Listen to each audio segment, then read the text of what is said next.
Tēnā koutou katoa. I'm Murray Bruges. I'm the Executive Director of the Helen Clark Foundation. Welcome to today's webinar on climate change policy in the 2020s. It's wonderful to see so many of you taking an hour out of your day to engage with one of the most pressing policy issues of the 21st century, and particularly great to see so many new people joining us today. If you're not familiar with our foundation, we are a non-partisan, evidence-based public policy think tank. We're supported by our donors and by our members. If you're new to our foundation webinar today, please do consider becoming a member. Would love to have you. Membership starts as low as $40 a year, and it really helps us in our mission to develop and advocate long-term solutions to the many challenges facing New Zealand in the 2020s. And if you sign up in the next 60 minutes or so during the webinar, we'll make 2 copies of Professor Jonathan Boston's book. Hopefully is that resolving in the, there we go. A Radically Different World, available today. There's a copy signed by Jonathan. Jonathan is a emeritus professor at the University of Victoria. He is an honorary senior fellow here at the Helen Clark Foundation, and he is the impetus for today's webinar, both topic and guests. So thank you, Jonathan. And before we jump into today's webinar, if this is your first time on a Helen Clark Foundation webinar, please be assured that your cameras and microphones are disabled for the duration, and you can safely eat your lunch without fear of being seen or heard. We would love for you to participate in today's webinar, however, and the best way to do that is by asking questions in the Q&A function at the bottom of your screen. You can do that whenever questions occur to you throughout the webinar, and I'll put those questions to our guests today at around the 12:40 mark. So to today's webinar, we're delighted to be joined by 2 intellectual heavyweights of New Zealand climate policy, Dr. Rod Carr and Kay Harrison. Rod will be known to many of you as the former chair of the Climate Commission, former vice chancellor of Canterbury University, and former board chairman of the Reserve Bank of New Zealand, among many other professional and academic accomplishments.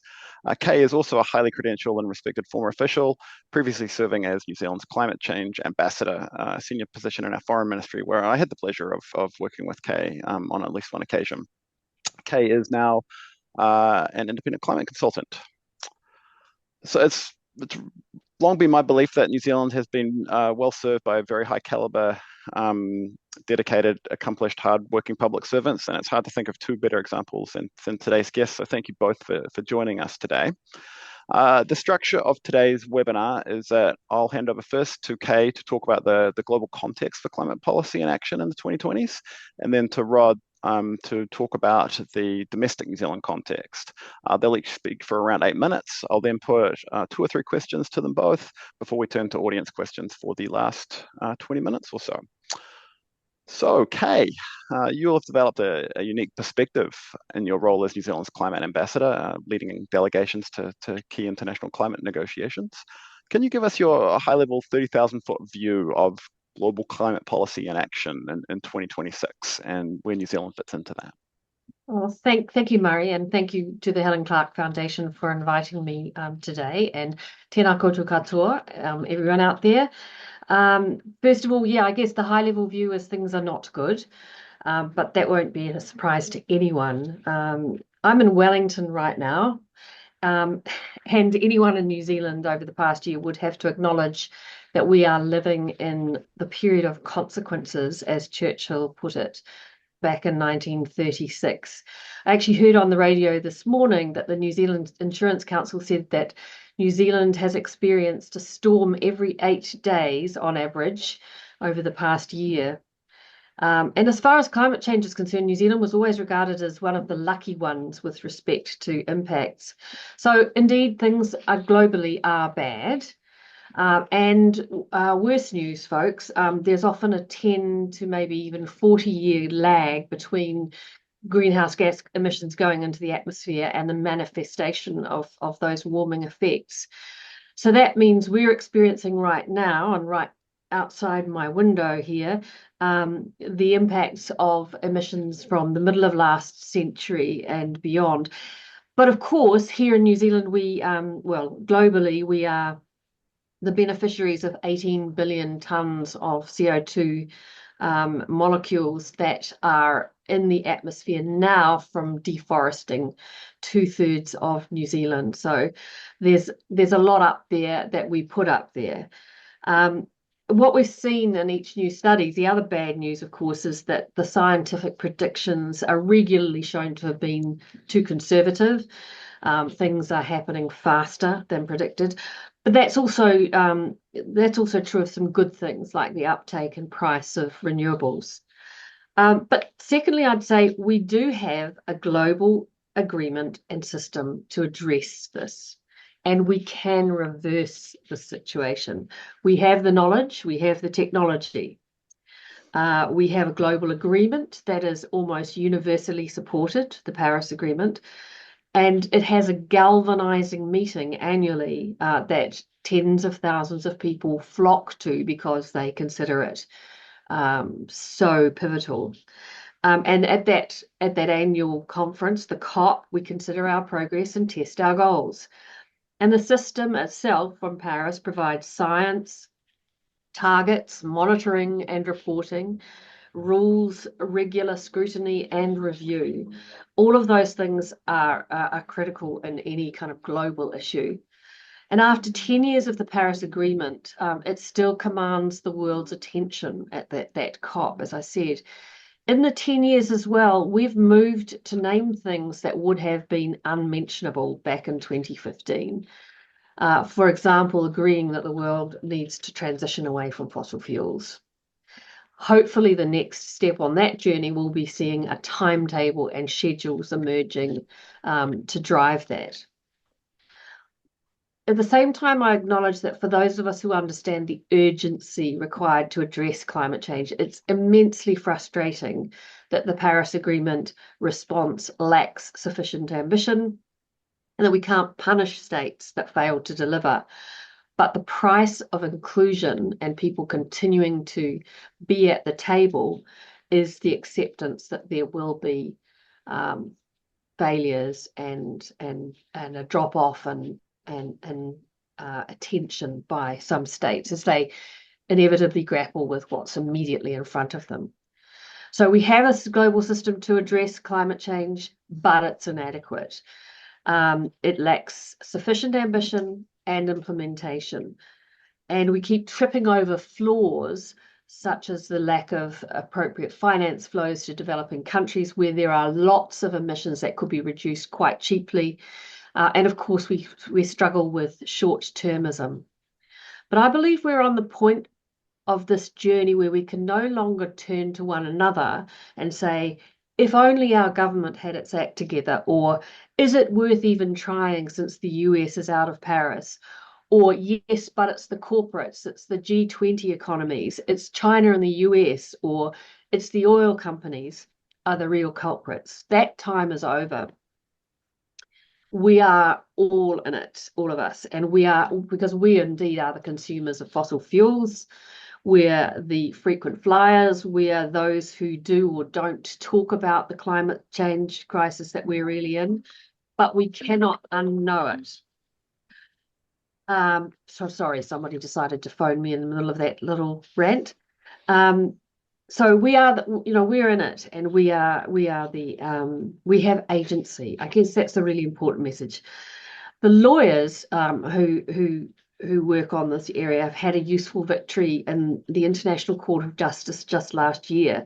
And that court found that states have significant obligations to set targets that will limit warming to 1.5 degrees, to adopt effective laws and policies to deliver rapid emissions reductions in GHGs. And failure to act decisively may breach international law and result in legal consequences. So that's the lawyers doing their bit, but we all have different roles to play. Some of you will be scientists. Some of you will be in policy design, some in technology. All of you will be consumers, and all of you are people who can and should talk about climate change. In conclusion, talking about climate change, I was disappointed to hear the Prime Minister describe climate change impacts as an unfortunate reality. Please, everybody, mind your language. Um, we cannot be in the position of implying that we're just unlucky and we have to live with this, even those of us who live in Wellington. We caused this and we have the means to address it, and it's an existential imperative that we do so.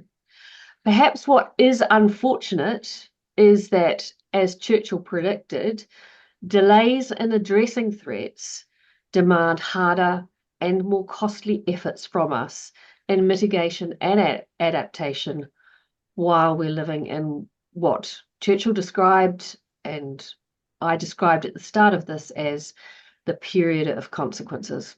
And I'll stop there, Murray. Thank you, Kay.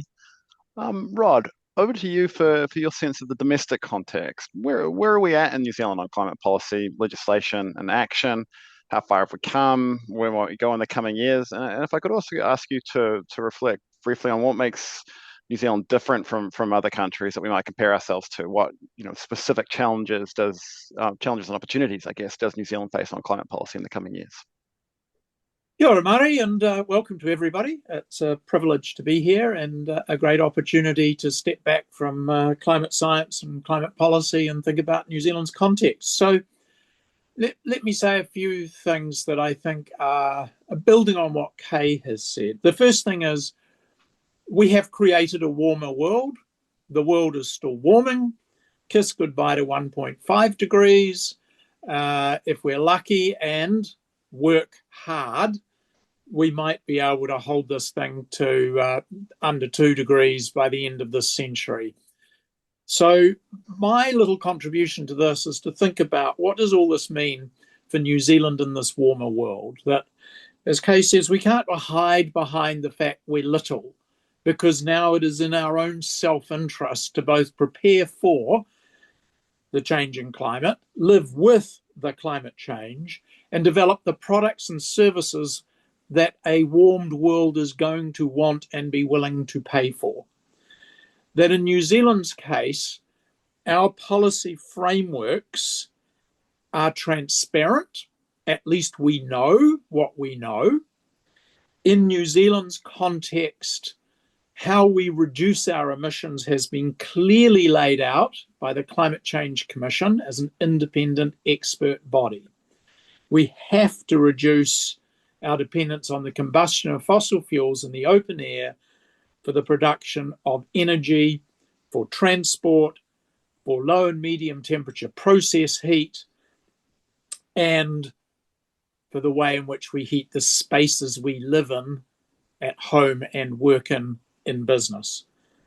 That actually the energy transition for New Zealand is so overwhelmingly in our own self-interest that it surprises me it is not already a top priority for governments. We have now had the reality again of how vulnerable we are to disrupted supply chains, particularly for liquid fossil fuels, how volatile those prices are, and how impactful those energy costs are on the New Zealand economy and households. That whereas in the 1970s, the oil shocks had very little ability for us to use new technologies to reduce our vulnerability, that is no longer the case. The technologies to make New Zealand substantially energy independent exist today. In many cases, they look to be not only more affordable, but more reliable than our dependence on imported energy sources. The Infrastructure Commission has estimated that New Zealand has the potential to generate from renewable sources, wind, solar, hydro, geothermal, run-of-the-river hydro, 3 times the amount of electricity we are likely to need this century, including to decarbonise both energy production and transport. That's an extraordinary opportunity for an island nation to build domestic resilience, admittedly using one-off imported technologies. But from New Zealand's point of view, the energy transition is real, It is already underway. It needs to be accelerated. We need to figure out what the barriers are, who stands to profit from delay, and what the enablers are that could accelerate the take-up of these more affordable, more reliable, domestically produced sources of energy. If that requires fundamental reforms of our market structures, government ownership of gentailers, public ownership of lines companies, creating new financial instruments and arrangements to put purchasing power for devices in the hands of businesses and homeowners, we should be doing that at pace. It is national urgency in our own self-interest. Further, the transport transition is already underway. That the disruption of volatile diesel prices and petrol prices has accelerated New Zealanders' interests in unsubsidised, low-emissions vehicles. Take-up rates for battery electric and hybrid vehicles are accelerating.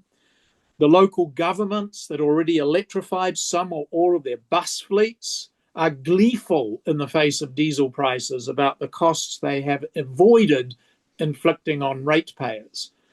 Ratepayers should demand of those local governments that haven't taken initiatives to reduce their dependence on fossil fuels to ask why not? What were they waiting for? Was it more evidence? Or were they just simply poorly informed and motivated about the risks that we were confronting? The opportunity to decarbonise ground transport in New Zealand are real, they are present, and the new technologies are in every respect better than internal combustion engines. Light vehicles are cheaper to maintain and cheaper to operate, which begs the question of why we would screw road user charges against the more efficient, lower emission, more affordable vehicles. That the subsidies that New Zealand has in place for fossil fuels and transport are extraordinary and not in our own interest. We underprice heavy freight on road, leading to higher congestion, higher emissions, and more importantly, higher capital cost and road maintenance charges. We need to get heavy freight off-road, and one way to do it is to stop the subsidy for heavy freight on-road. Transport emissions are a significant part of our non-agricultural emissions, and all the technologies to decarbonise light vehicle fleet movement exist today. We should have tailpipe emission standards. We should make them tighter over time. We should avoid becoming the dumping ground for the decarbonised fleets of other economies. These are all known, available policy choices for any government of the day. And then we can't set aside the issue of land use. As Kay mentioned, when we cleared our lands, we put a large amount of carbon dioxide into the air, both in absolute and relative terms. And that carbon dioxide is not only there today, it'll be there for centuries to come. The way we use our land has contributed and continues to contribute to global warming caused by New Zealand. The opportunities exist to reduce our emissions from land use, but they are going to need some significant government reforms. Our emissions trading scheme is, perhaps unintentionally, a massive subsidy from polluters to tree planters. This is not in our long-term interests. In addition, as land use changes, we're going to discover that we can have lower input and as profitable farming operations that are less reliant on imported feed, fertilizers, and leverage from large bank debt. Already a number of farms and farmers are coming forward to explain how they have reduced inputs, reduced emissions, in some cases marginally reduced output, but significantly improved profitability. It is often the case that these stories go unsung because the suppliers of inputs to these activities make more money the more they sell to the farmers. So land use matters to New Zealand because it's how we earn the essential foreign exchange that we need to buy the things we will never produce. Essential foreign exchange can come from many sources, including tapping productively and for our benefit the renewable energy potential we have. But let's learn from our past. We need to be careful that our potential energy is not realized exclusively for the benefit of those who do not live and work here, that we only get a marginal pip for the energy we produce in some contexts, whether it's for the production of methanol or the production of aluminium. We need to ensure that our potential renewable energy is developed for our national interest and the interest of all New Zealanders. But I am extremely optimistic about how New Zealand can live in a warmer world while contributing more to reducing the pathways which lie in front of an unmanaged explosion of emissions.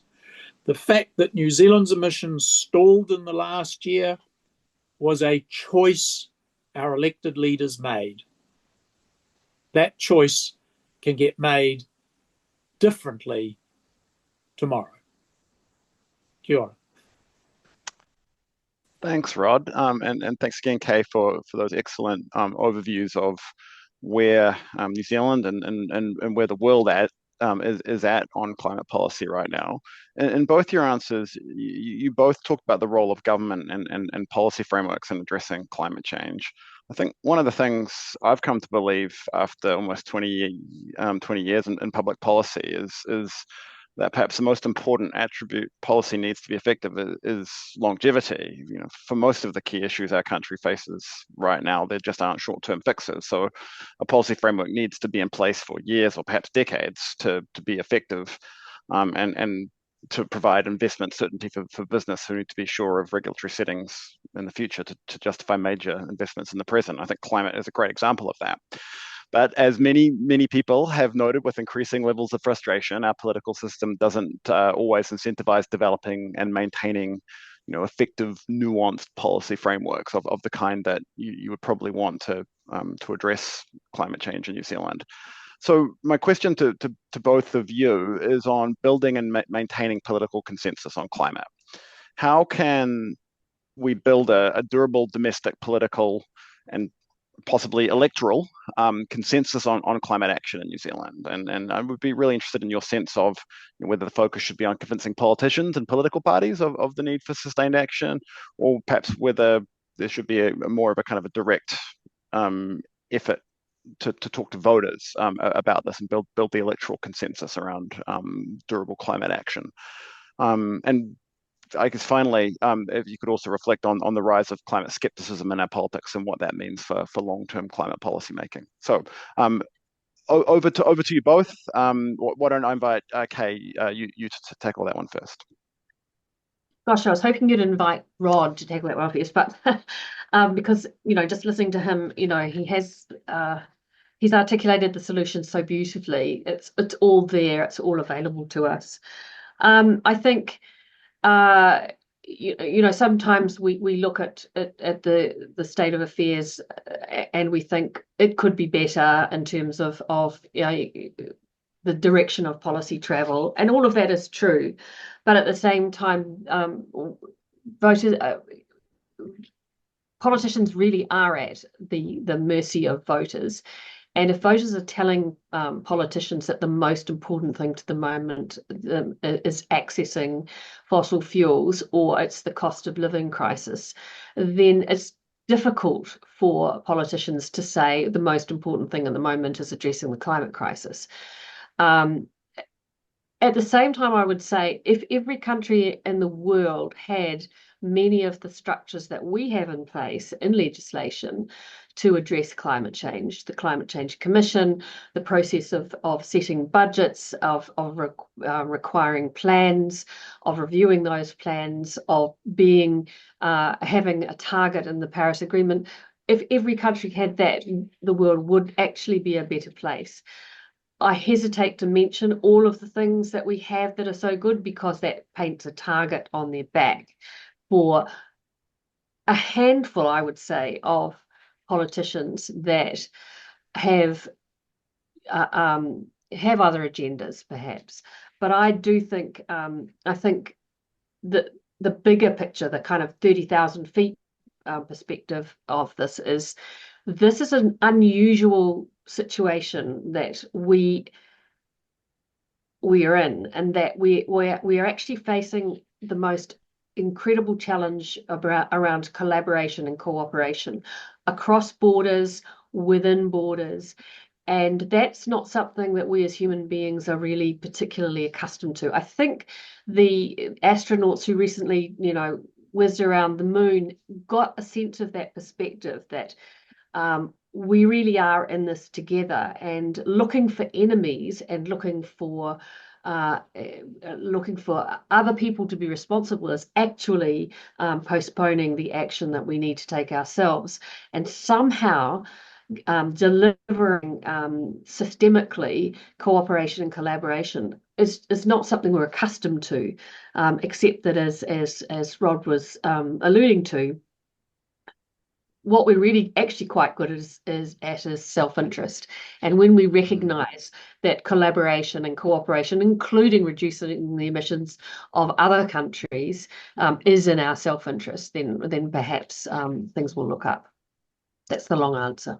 You should have Thank you, Kay. Rod, over to you. How do we build and maintain domestic political electoral consensus for sustained climate action? So we are fortunate that we live in a democracy, and the consequence of that is that we, the voters, get the leaders we elect. That blaming government for being short-term is really a reflection of what voters have rewarded our elected leaders for the last 30 or 40 years.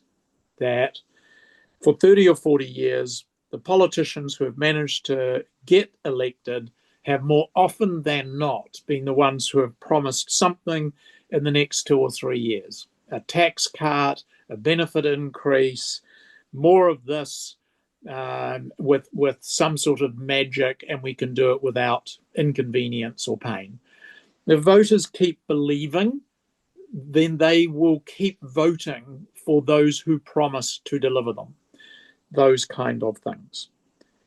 I hope that in the near term, our voters will begin to understand, as you described, that there are some issues which cannot be addressed on a 3-year cycle. It doesn't mean we need to change the electoral cycle. It means we need to reward our leaders who lead.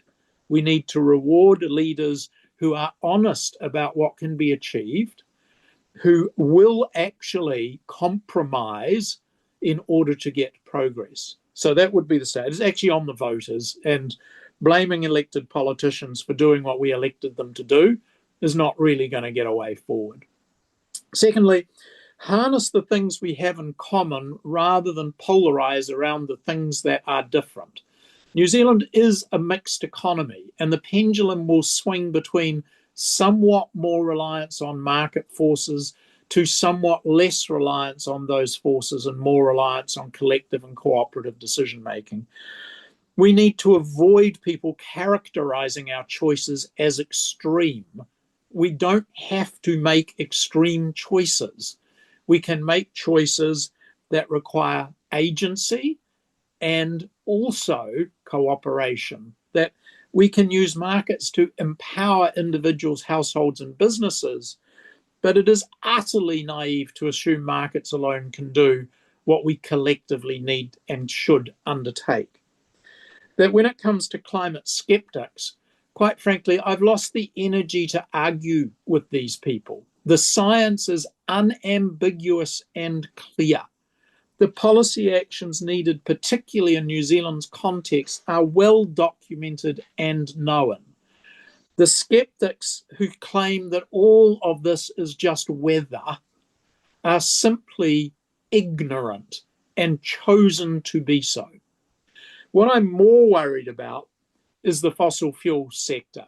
which is a sector with massive wealth and massive power, a sector where 50% of the known reserves of fossil fuels are owned by state actors, that the wealth and power and short-term gains for that sector from obfuscation, delay, denial are so substantial that to get change on a global scale is going to require some very, very significant government action.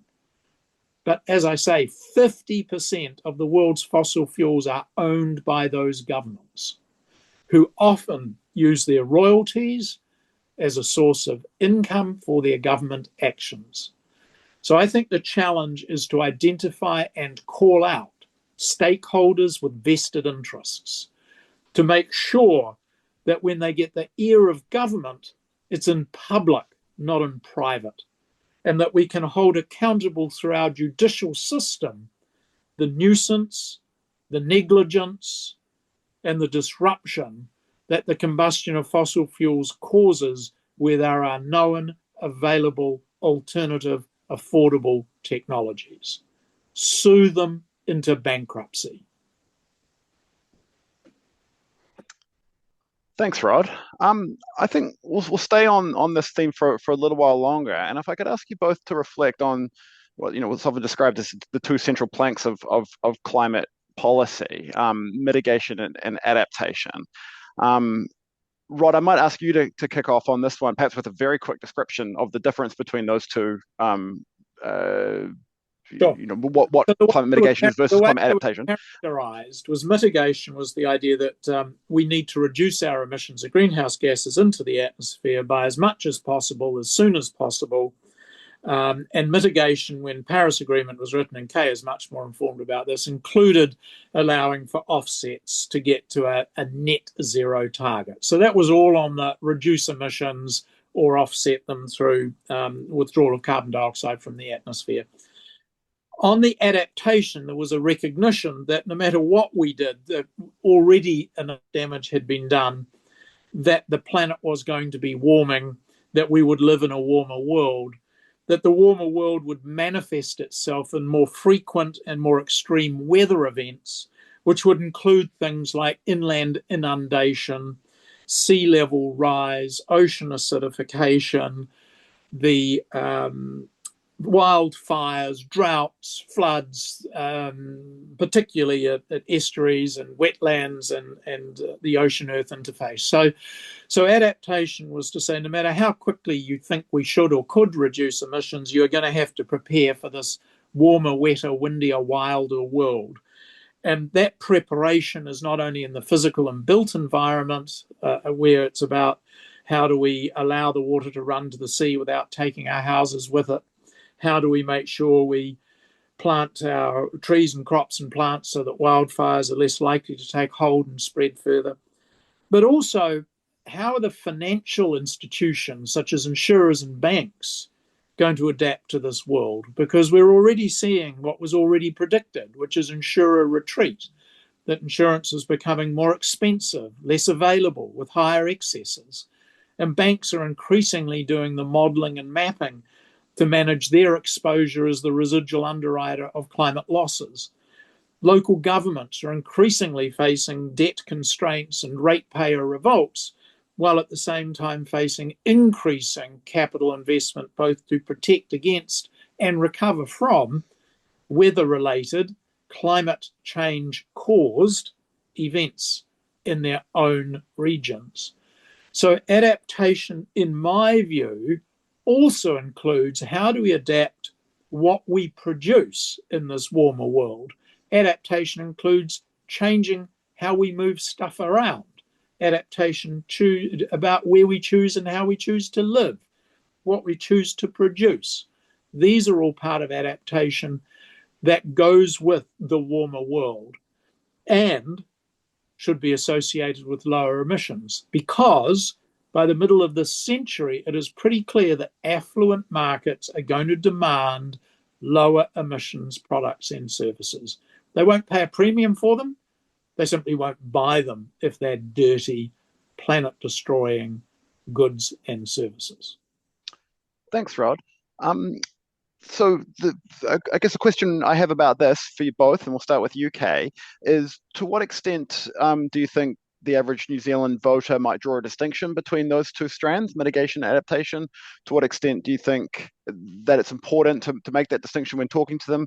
Does adaptation versus mitigation present perhaps a better foundation for long-term kind of cross-partisan policy making? Is it easier to start with adaptation before getting on to potentially more politically sensitive and more economically challenging policy around mitigation?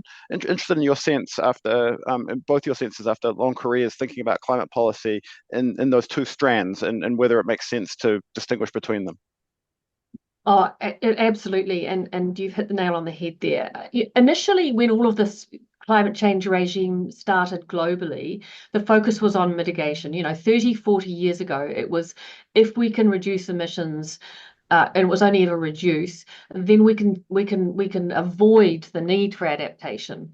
And then reluctantly, particularly the big polluters, accepted that, okay, we're not reducing emissions enough, and we are going to have to accept that there'll be adaptation. And as Rod has gone on to say, also transition. Even the word transition wasn't used until relatively recently. But the Pacific has told us as well that we've gone beyond adaptation in some cases, and that there are situations, particularly in the Pacific and other vulnerable states, where it is no longer possible to adapt. There is loss and there is damage, and so that has been the kind of progression.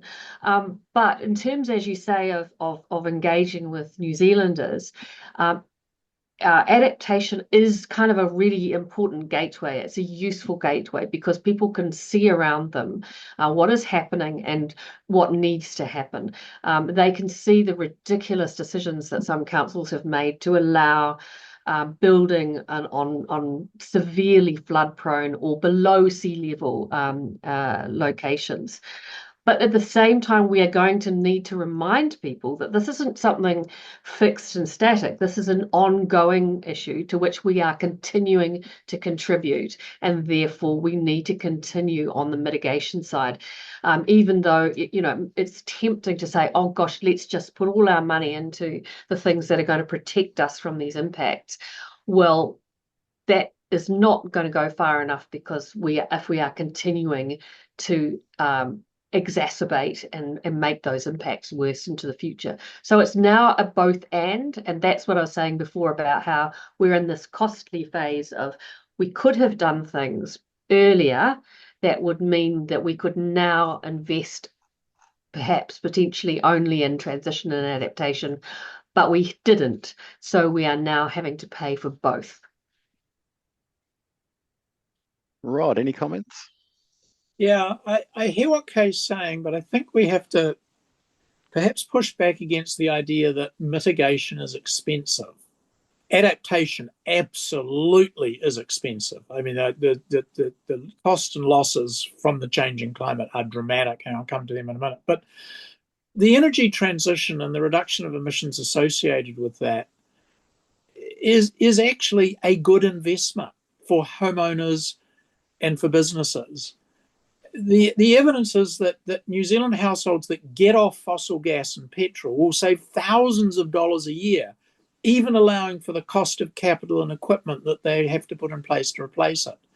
So I think we've allowed the idea that mitigation is expensive and unaffordable, and therefore let's stay with our dirty old polluting technologies because that's all we can afford.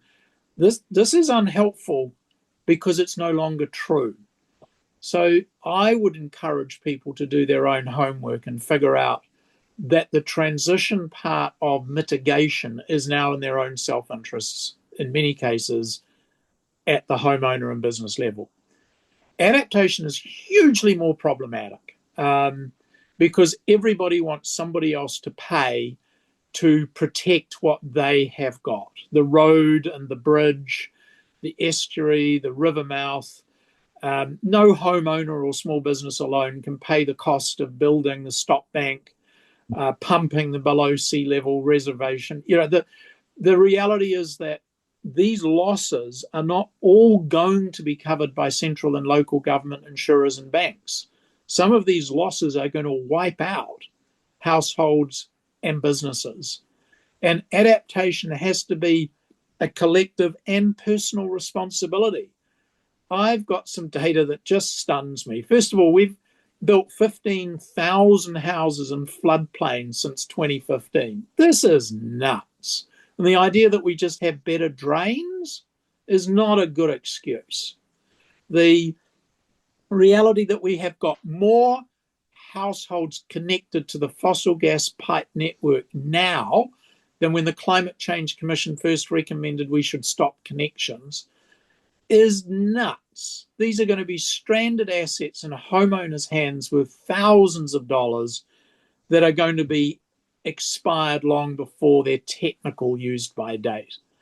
That we continue to allow misinformation to mislead consumers about what adaptations they need to take and leave it up to our elected leaders to underwrite all of the mounting costs of inundation, eroding our roads, destroying our bridges, and therefore making some places in New Zealand relatively less valuable.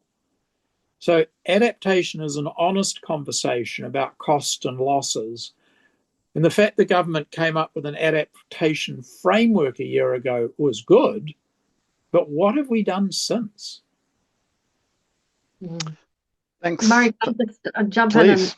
in and support Rod. He's absolutely right. We must avoid characterizing mitigation as expensive. At the same time, it's true to say that shutting down a coal-fired power station that's got 30 or 40 years left in its life and replacing it with renewables is a cost, but it's a cost that we could actually help with, as for example, in the case of New Zealand, by supporting South Africa to do that at a relatively small price. But it's the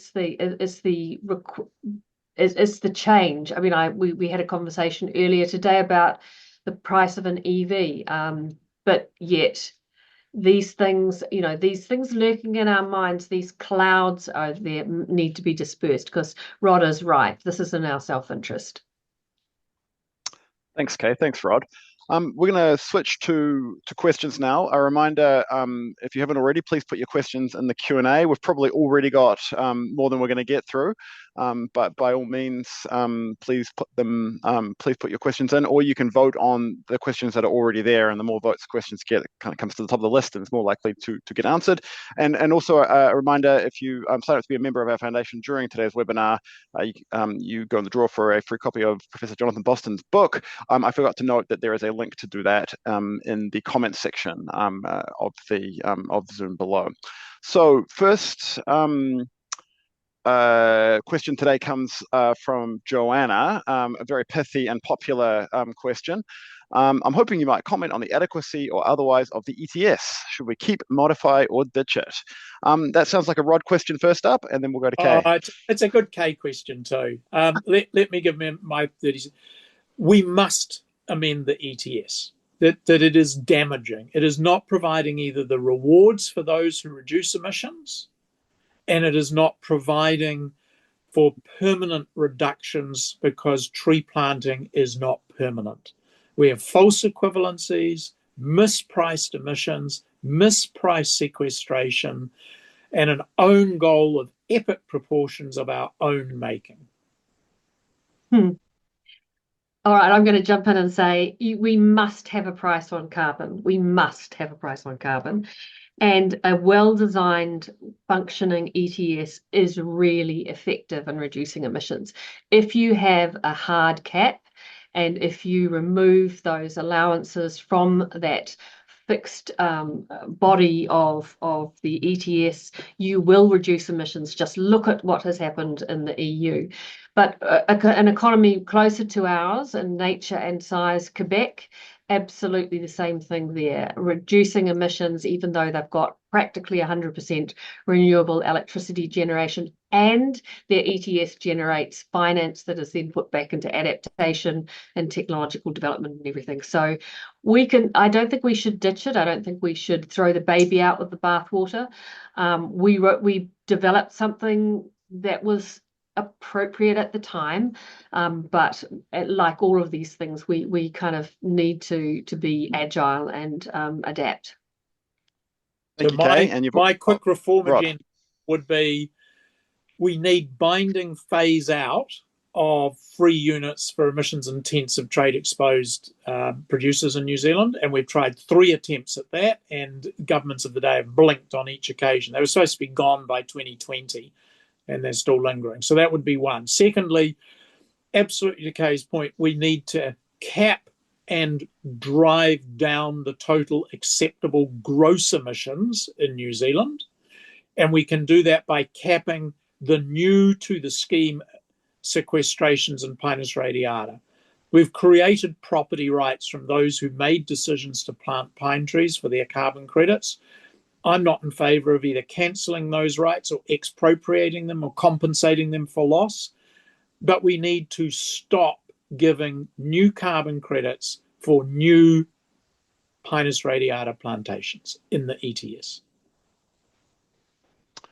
Thanks both, and thanks particularly, Kay. You preempted one of my questions about pointing to comparable countries or jurisdictions around the world who are actually making progress at a time when it feels like the climate policy debate has gone backwards in most of the countries that we look to around the world.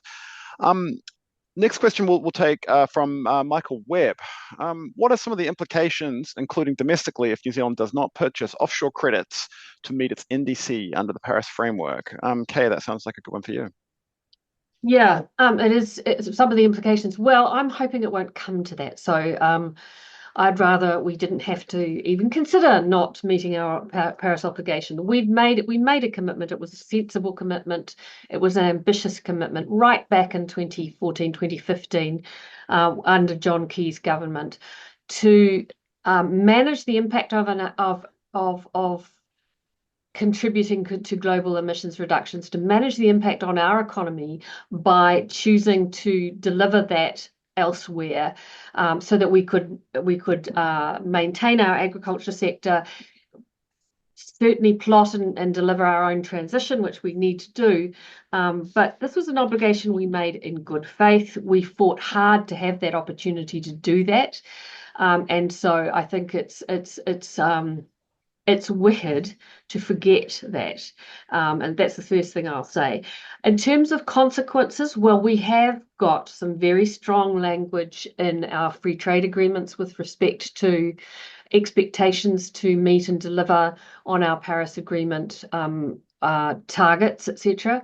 And of course, we've got this new decision from the ICJ, the International Court of Justice, on our obligations and international law. As a little country, we have consistently said we support the rule of international law. But let's not become a country that only supports the rule of international law when it suits us. We can't afford to be that. And so yeah, in terms of there are no penalties in respect of the Paris Agreement. We're not going to be sent a bill to pay or anything like that, but reputationally it's very bad. And as Rod was alluding to, there could be trade impacts, but this is not a path we should be heading down at all. Thanks, Kay. Next question, I might rephrase this one from Mark. And I think we'll start with you on this question, Rod. Mark asks, is biological sequestration really a solution to decarbonisation in the long term? I think we've heard your perspective on that, but you feel free to expand a bit more on it. But he then asks, is there, do we need a means for mineralising carbon to put it beyond use? Perhaps you could answer that question, but also feel free to range a bit more broadly on what extracting carbon from the air might look like, if indeed it's ever possible, or are we basically stuck with, our parts per million carbon whenever we're able to reach net zero? Do you think we're basically stuck there, or are net removals actually a economic and technical and political possibility at some point in the future? So biological sequestration can be made permanent. One example is if you take organic matter and run it through a process called pyrolysis, you end up with 85% or more carbon. That carbon, according to the European Union, if you ploughed into the top 12 inches of soil, 75% of that carbon will still be there in more than 1,000 years' time. So the questioner is absolutely right to say it's what you do with the organic matter once you have captured the carbon dioxide that determines whether it is a temporary or a permanent store. The estimated cost of using biological sequestration and carbonization through pyrolysis still ends up at a price point somewhere in excess of $200 a tonne of carbon dioxide captured, way above our current ETS price of $50 a tonne or thereabouts, and even above the European price. So to date, that is probably the most efficient way of extracting carbon dioxide from the air. Fast-growing plant matter that is carbonized through pyrolysis, and then that carbon permanently bound in a way that doesn't lead to its ability to be combusted in the future. The trouble with most other forms of carbon dioxide extraction from the air is they're pretty energy intensive. And so it does depend on the energy source you're using in order to get the carbon dioxide out of the air. And it turns out it is still much cheaper not to put it up there than to try and get it back once it's there. And hence back to Kay's point is if you have a sensible, firm price on emissions, then the abatement of emissions is much more cost effective than capturing carbon dioxide once emitted from the air. And then there's the question of scale. We're still emitting over 55 billion tonnes of greenhouse gases a year, GWP 100 measured. And often people talk about things that are going to maybe take 1 billion tonnes out. And it's like 1 billion is a big number, but it's less than 2% of annual emissions. And then we come to terraforming, which is terrifying because we have a history of screwing this up big time. And the idea that we might be able to do something at scale to avoid the inconvenience of reducing emissions with known and available technology, I do put in the terrifying bucket. I mean, why would you take those risks when we have known and available technologies to reduce emissions? Thanks, Rod. Any thoughts on that, Kay? Well, I think we're going to have to do everything we can, and there will, once we have employed all of the technologies that we have available, there will still be residual emissions that we're going to need to address. And so for that long term, we are going to need to think about the ways in which we can capture and store carbon. But we are also going to have to grapple with some other options as well. And here I am entering the dangerous territory of things like solar radiation modification. We are in a really dire situation, and therefore I think we need to be open to solutions. Never solutions that give us an alternative to reducing emissions which we must do. Never solutions that are an alternative to that action. And so that's why offsetting, for example, is not a long-term solution. We need to transition our economies. But we are going to need to think hard and fast about whatever we can do to protect ourselves. So we've got a good question from Nicola Toki here. She says, while there's a lot of talk about the behavior of climate change deniers, do you also think that those advocating for climate change action can sometimes also risk losing the broader audience through similar narrow ideologies, including being antagonistic to those who are looking for action in different ways? In other words, do we all need to consider broader perspectives and a more inclusive approach? Very happy for either or both of you to take that.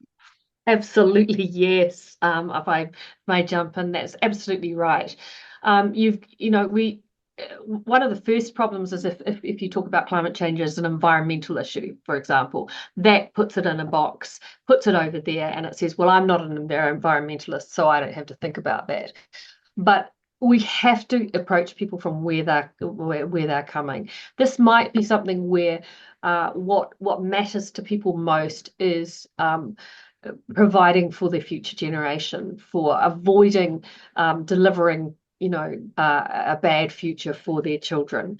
It might be that they most value caring for creation, and that is where we need to be going. But it's also a reality that every day individuals are struggling to get their children to school, to feed and clothe their children. And therefore, pontificating on climate action as the most important thing is a totally off-putting. So we have to approach people where they're at. We have to use the language that is meaningful for them, and we have to sincerely see where they are living and where they're at. And we can't demand that they, suddenly sign up to climate action when they're struggling with what they're struggling with at home right now. That's not to say that we can't globally and as a community take the right sorts of actions to address this. That's a really good question. Thanks, Kay. Any thoughts from you on that, Rod? Yeah, look, I endorse what Kay says. This is a matter about moving the crowd. A crowd is made up of individuals, each with their own sets of unique circumstances. What I object to sometimes is when people use the fact others can't move as an excuse for not taking the action they need to take and can take themselves. And transport is the classic one, is people who say, well, some New Zealanders can't use public transport because it's not available to them, and use that as an excuse for not taking the public transport that is available for them. And the fact that you can't take a bus every day doesn't mean that you shouldn't take it once a week. The fact that you can't walk every journey doesn't mean you shouldn't walk the journeys you can. So I think it is a matter of trying not to make the mountain so steep and so high that people stand at the bottom and just admire the difficulty but don't actually start the journey. So I'm with Kay. You meet people where they are, but then you have to take them on a journey and they have to want to come. And then people find that they live a better life. We've got a question here about climate delay. I wonder, Rod, if you could address the issue. I guess make a distinction between climate denial and climate. I guess you call it delayism, and what an effective approach for dealing with delayism might look like. Yeah. So the delayism is slightly more kind of problematic in that it's sometimes promoted by those who have a vested interest in delay. And that's just self-interest to go, well, if I can sell more oil for another couple of years, that's better than less sooner. But then there are the issues of delay, which is slightly more challenging and realistic. One is, well, what if the new technology available next year is orders of magnitude cheaper? Will I regret having bought my battery electric car today? Will I regret having put the old style solar panels on my house? You know what? Every business and consumer is trading off the immediate benefit from an investment or action against the potential for a bigger benefit if the action is delayed by a year. And that delayism is a more difficult matter to address because it does depend on the technology pathways, availability and access to credit, markets and market responses. My answer to that is a bit along the lines of, you could have delayed buying a computer because they were always going to be cheaper, faster, and better next year, and consequently you never bought one. At some point, you just need to get on the escalator and get the benefits that are available now to you, even if next year there might be more benefits available to the next buyer. Thanks, Rod. We are just about at time. I'll throw back to both our panelists for any final concluding thoughts before we wrap up. Kay, any final thoughts from you? I think I would like to say that I would like to say that it's true that what we need to do is in our self-interest, and that it's a no-brainer.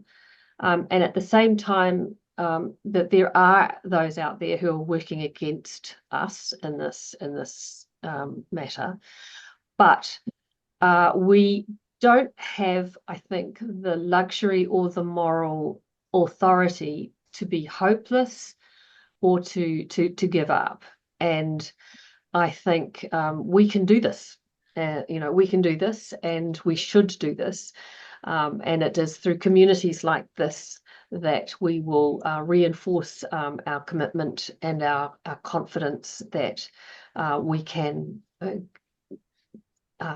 get through. Yeah, Thanks, Kay. sorry. we can do hard things. We can. Yeah, Rod.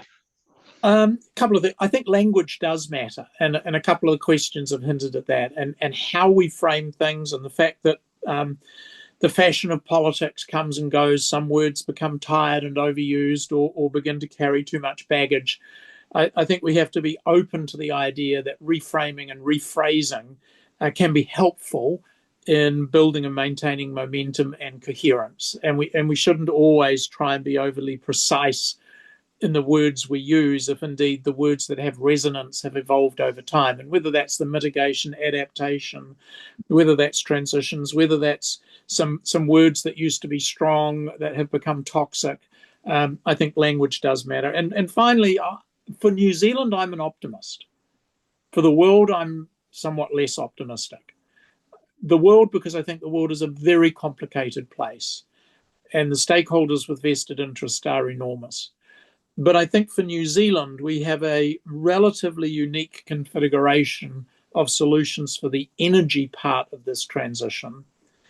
And I think our farming community, once facing the right incentives, signals, rewards, and consumer preferences, is innovative and adaptive and will change how we use our lands and their own self-interest. And as a consequence, we will see emissions reduce.